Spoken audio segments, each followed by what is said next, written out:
Um, Thank you very much for coming to my talk about Hackney City. A little bit before we start, some stuff about myself. So my name is Amichai Neiderman. I'm a security researcher from Israel.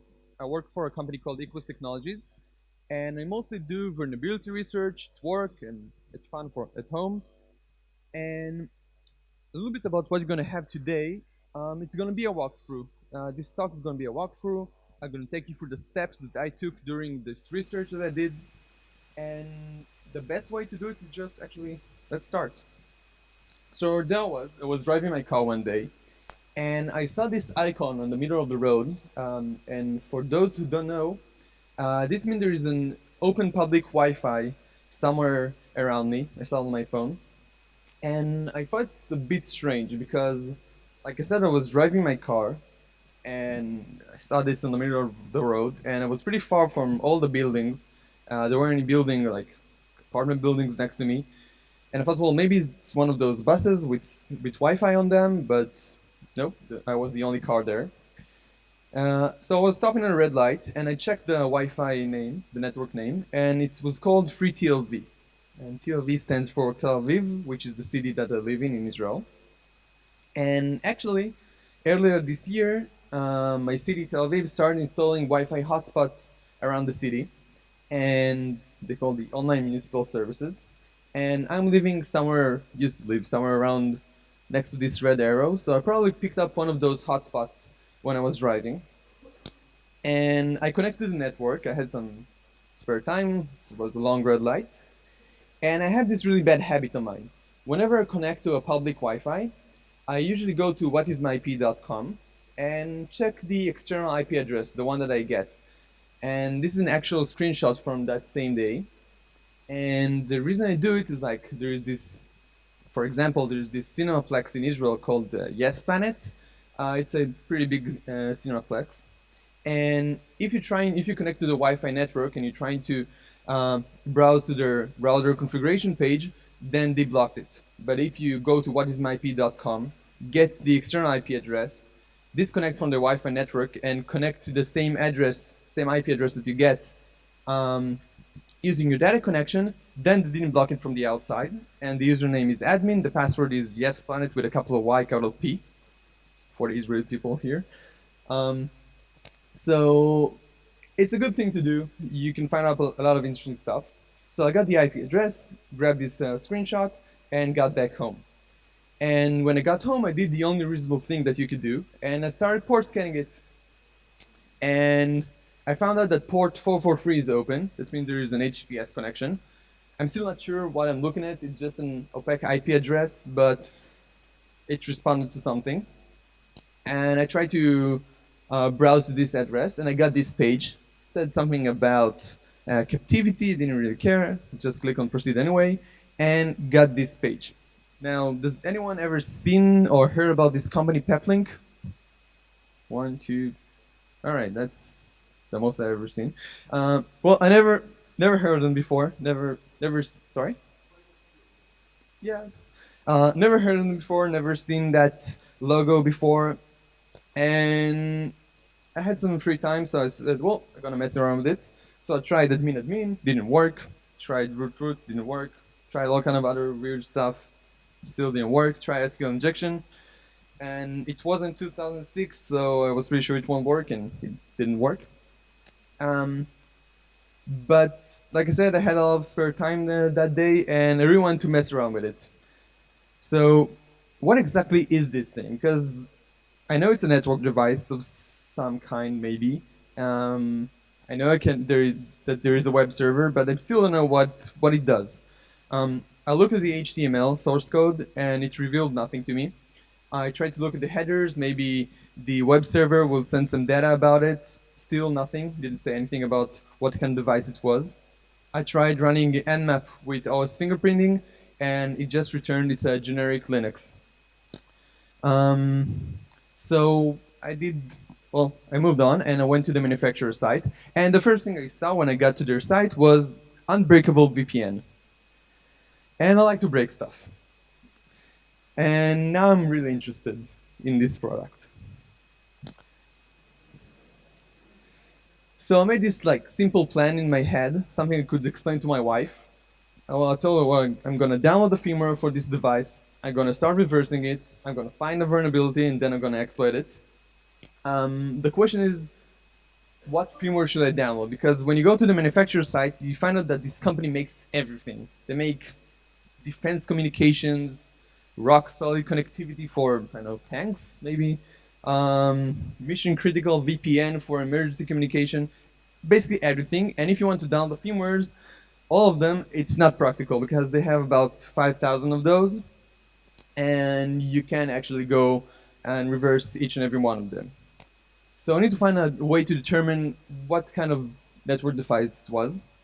And I looked at the HTTP headers again, and I found out that one of the HTTP headers was something called the HTTP last modified header.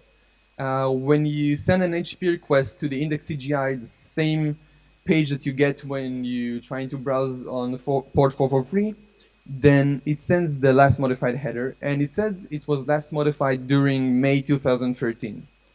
Now, usually, not well, most of the times, CGI files are precompiled files, so I figure out, well, maybe the last modified date was the day they compiled it. And I went over all the firmwares that they made, and it was consistent with a version 5 of for the firmware of the load balancer series, because it was, well, they released it on May 2013, and that's the product. This is how it looks like. And I started downloading all the firmwares from that same date. And I started from the top with the balance 380. That's supposed to be like their high-end load balancer. And it was just a zip file containing a binary file with some strings in it. Nothing very interesting.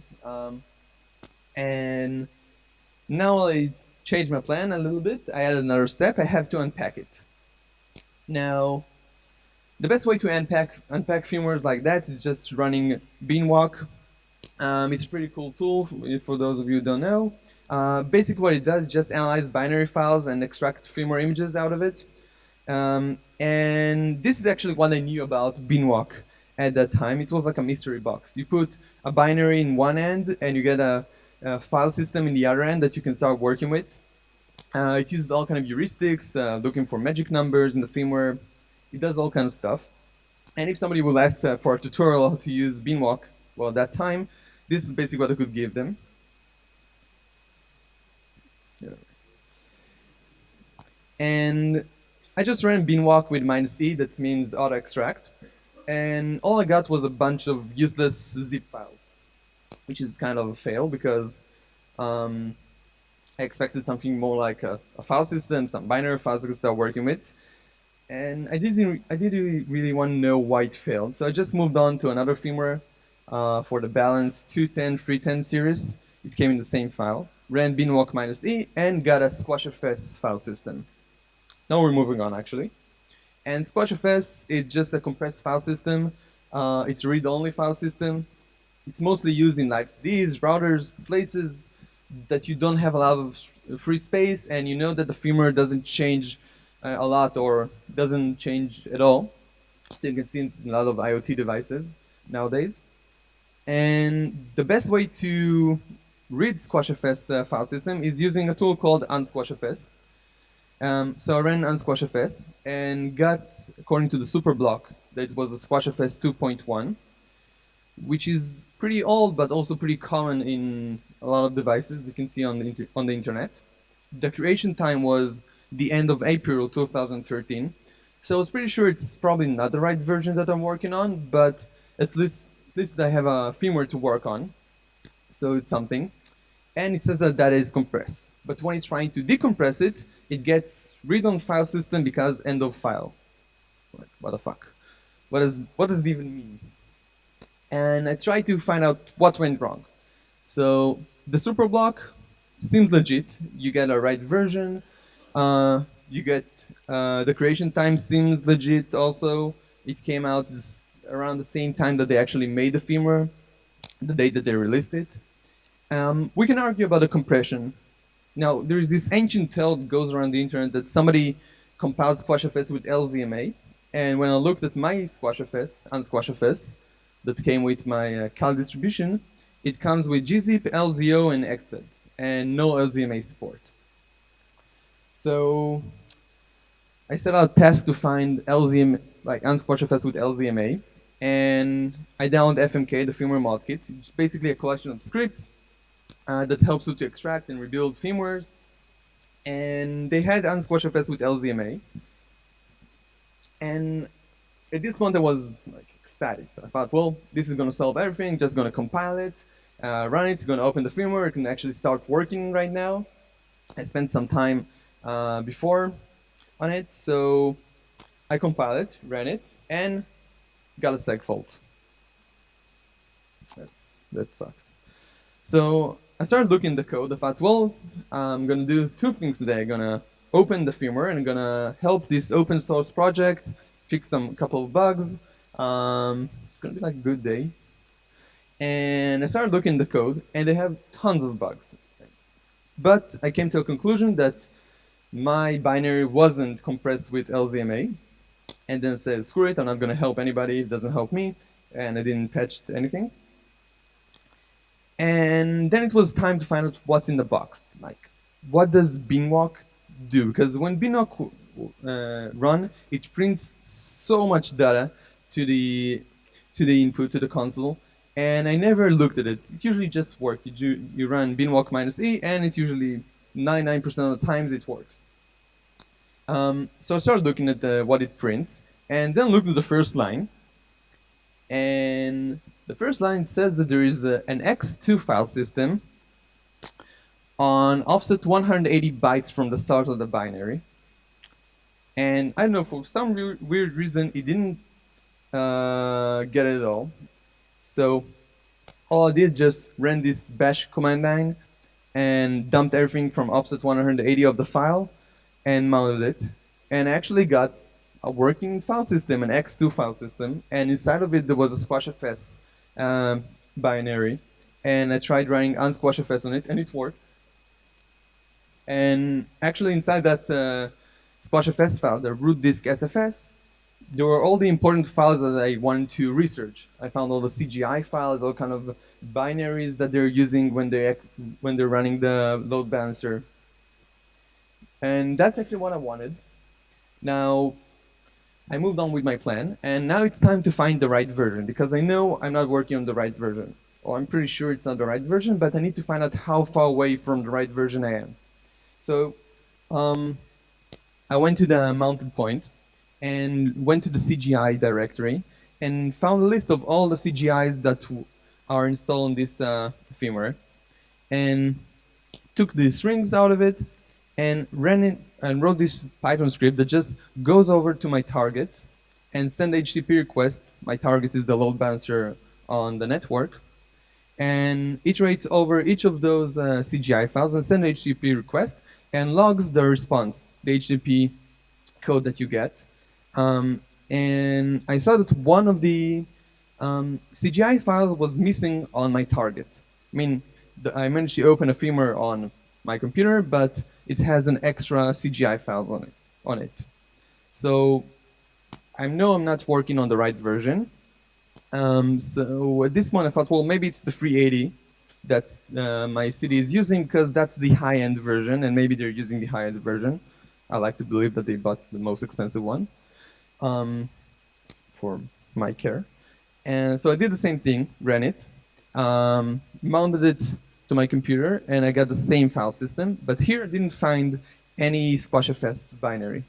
I found two files called bootdata1 and bootdata2. You can see them here.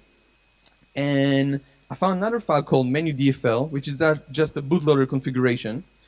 And it says that bootdata1 is the kernel, and bootdata2 is the initrd, which is basically just the RAM disk, and probably all the important files should be there, because it's basically do the same thing as the squashfs.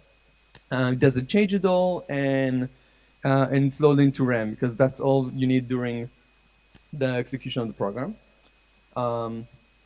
So I tried unpacking the initrd, and I ran unpacking initrd script that I got from the kernel git, and tried to unpack it, and it failed. I tried looking at the strings, gave me none. So weird. I tried looking in the headers, and I couldn't see any like reasonable headers inside of it. That's what's pretty weird. But does it look like random? Yeah. And if you look at the entropy graph from you can get from BINWALK, then it says it's either encrypted or compressed. And I don't know what kind of compression they used, and I wasn't up for doing a lot of crypto that day. I want to be like a fun project. So I did some small change to my plan, and trying to explain to my wife during the night what I'm doing. She tell me like, close your laptop and go to sleep. I'm like, no, I need to find that. So I changed my plan, and I said, well, I know I'm not working on the right version right now. I'm gonna wait with that for later. I'm gonna work on the 2.10 version, the one that I managed to extract, and maybe I'm gonna find a vulnerability that will actually work on other versions as well. I'm gonna find maybe a generic vulnerability, and then I'm gonna exploit it, and maybe I'm gonna do something with it. So I started looking at the firmware, and then I found the first vulnerability in the 2.10.3.10. It didn't took long, and from what you can see here, all the files that you can browse to that the HTTP server revealed to the user are under web CGI bin. Now, inside of it, there's the index.html file, and there are two directories.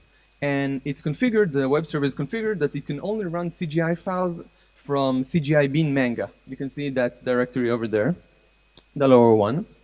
And all the CGI files are actually inside this directory. But there is another directory called async, and inside of it, you can see it here. This is the what there is inside the directory. There's another file called async CGI, and it's just a symbolic link to manga cgibox.cgi. Now that's interesting because there is CGI outside the CGI directory, the manga directory, and the web server isn't configured to execute the CGI file from there. But you can actually surf to this location. So what happens if you're trying to surf to this location? It lets you download it. And that's pretty cool. So I went to my target IP address, put the IP address, CGI, bin, async CGI, and it just gave me an opportunity to download this file. So I downloaded it, and I got an x86 file, binary, called cgibox.cgi. And that's the holy grail of the binaries inside that firmware, because as you can see, this is the firmware that I managed to unpack. All of the CGI files are just symlinks to the cgibox.cgi. This is the binary I really want to research. This is the binary I want to find a vulnerability in. So if I manage to download it, I don't even need to open the firmware. I just got it. So that's really good. I started looking at it, I ran some strings, found out that it was compiled with something called libcgi, and now I have some sources. So it wasn't just an opaque binary I could actually start working with. And sources, like, it's always better. I don't know why I put this picture, but if somebody tried to reverse or does it for a living, then you know it's kind of hard. And if you have sources or symbols, it usually really helps you. And if you have sources, then reversing without sources looks something like this. And if you have sources, then it looks something more like this. And now it's like the fourth version of my plan. I have to revise it again. Now I have the CGI box. So now I'm working on the exact same binary that my target has, because I got it from my target. And and now it's actually time to start reversing it. It's time to start working on the real problem. And I tried looking at the attack surface because I didn't have credentials. Like I told you before, I tried everything. I wasn't able to log in. And I tried looking what I can do if I didn't have credentials. And I found this CGI called API IC2.cgi. I think it's supposed to be for remote login for sysadmins, I guess. I didn't actually look what it does because I wasn't able to bypass the login screen. I looked at the login. and it was pretty solid. They checked for everything. They checked for the right credentials. They checked for buffer overflows, all the common stuff. But when you look at the logout, they didn't do such a good job at the logout. They focused all their energy on the login screen. And if you're looking at the logout, that's the actual code for the logout. There are two vulnerabilities here. So you can see it's trying to construct an SQL query out of data that you send to it over one of the cookies that you used for that sends to you when you manage to log in properly. And so first of all, we have an SQL injection here, and that's pretty cool. But I want something better. I want to execute an actual code on that machine. And I found out a couple lines after that that when it's trying to construct the query, it just copies everything from the cookie that you send to it into a place called str final query, which is just some place in memory, on static memory. And you basically have a buffer overflow, pretty classic one. If you send it n bytes over the cookie data, if the valid cookie is 1,000 bytes, it will copy 1,000 bytes into memory. If it will be more than that, it will copy as much as you send to it. Good for me, sucks for them. The place it copies data to is this place, the str final query. You can see it here. I started thinking, well, how can I exploit it? Because you can start writing on a lot of pointers. I tried doing some stuff, and if you go to str final query plus 14 E47 hacks, then you have the global offset table. And I thought, well, maybe if I'll be able to write enough data from str final query, then maybe I could just run over some of the pointers that you have here, and whenever one of those functions gets called, then it will jump to my code, and you can get code execution this way. Now, 14E47, it's pretty far. It's a lot of data to send over the network. And an exploit will look something like this. This is the HTTP request that you need to send. And here you see the cookie is called beauth. And if you want to send, you have to send a lot of data. See, you can look at the content length. It's supposed to be pretty big. And I really want to try it on my computer before I try it. I didn't want to send this to my city's load balancer because I didn't want to crash the network for all the tourists using Tinder and Facebook. So I said, well, I need to build something on my computer, like a working model to check it before. But for that, I need to unpack the firmware. I need to unpack the 380 firmware to build this test environment. So a bit like a small recap, we have the boot data to bin, which according to the menu DFL, it's the initrd. All the important files should be there. And according to the entropy, it's either compressed or encrypted. And I have to figure out how to decompress it or how to decrypt it. Now, I know it's the initrd, and I didn't know a lot about initrd, but I believe that if you don't know something in Linux, you have the sources, and the best place to look is the kernel sources. So I start with the main function that's trying to identify the initrd image. And it's a pretty simple code. What it basically does, it just reads the first block in that file and trying to find what's the best method to decompress it. And this is the code from the kernel code. This is the kernel code. And if you look in the same kernel, the boot data 1, that the company Peplink sends with their device, then you can see here in two places they have XOR instructions. And that's the same function from here. And you don't see any XOR instructions here. So maybe it's something that they added, that the company added. And yeah, they tried to implement some kind of encryption mechanism using some XOR encryption. And I just copied the code from there. I wrote this, you can find on my GitHub, inline assembly in Python for x86. So I just ran it. And it didn't take long. And I have a decrypted firmware on my computer. That's working. That's an IP address inside my home network. And that's pretty cool. That's worked. I was pretty surprised it worked pretty fast. And I tried my exploit, and it didn't work.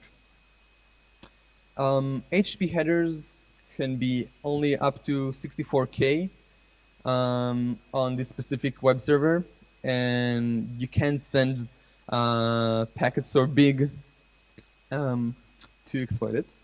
So that sucks. That's it. Anyway, so I started poking around, and I found a different file called firmware CGI, which isn't a symbolic link to the CGI box. It's a static file, stands on its own, and also compiled with libcgi. And here, STR file query is only 184 hex bytes away from the global offset table, and that's really good for me. And an exploit would look something like this. Like, this is the STR file query. Here you have some stuff. Here's the GOT. And all I have to do is just run over my shellcode, put an address, and jump back to it. It's kind of like an embedded device, so you don't have any protection mechanism, no ASLR. They didn't implement anything. So it's pretty easy, pretty fun. And that's what I thought of it. Now, I wanted to do a demo and check it, but then somebody came to me from Checkpoint and told me, no, Checkpoint's a company in Israel, and told me, I learned law before I joined this company, and you shouldn't tell anybody if you did something. So that's what I can say about that. I posted the vulnerability on my blog and sent some emails to the company. They actually responded pretty fast and patched it in all of their devices.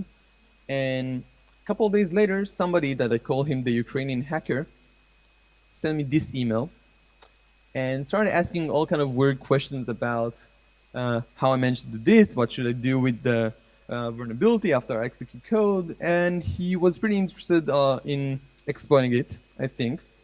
Every single of his emails was in a more broken English, so I couldn't actually understand what he wanted from me. And I think that same time Russia invaded the Ukraine, so I didn't really want to help him. Didn't want to be in the middle of a cyber war. So I just told him, well, this is the way to unpack it, and just leave me alone.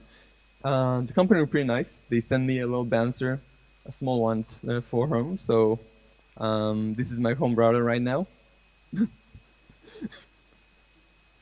Yeah, my wife calls it the noise machine. And it's an excellent body Christ holder, actually. That's it.